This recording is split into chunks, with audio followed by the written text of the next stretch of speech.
Magandang umaga mga Mars, andito tayo ngayon sa The Pavilion Firing Range sa Leonardo Nueva Ecija. And we were going to try firing.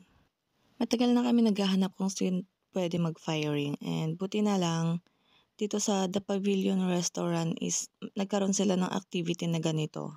2 hours nga pala yung biyahe namin mula sa amin.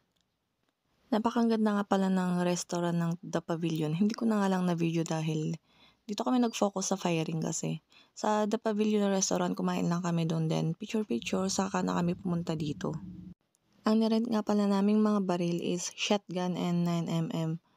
Yung 45 caliber kasi, sabi kasi ni Habi, hindi muna ako pwede doon kasi first timer ako kaya 9mm muna. Siya kasi marunong naman siyang humawak ng baril. Kaya pinili na lang niya yung shotgun. Dahil na-try din naman na niya yung 45 caliber. Bago kami pumasok ay na-require din sa amin na dapat may salamin. At bago nga lagyan ng bala yung mga hawak namin na baril, ay sineminar muna kami kung paano yung tamang paghawak at tamang posture pag nakahawak ka na sa baril.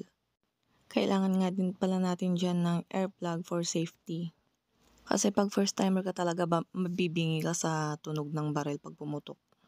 As my first time, mabigat yung baril at nakakangalay pala siya. Parang feeling ko tatalsik yung baril kapag pinuputok ko. Lalo na yung shotgun nung pinatry sa akin, akala ko matutumba na ako sa lakas ng impact niya. Kaya tara mga Mars, samahan niyo kami sa aming firing experience.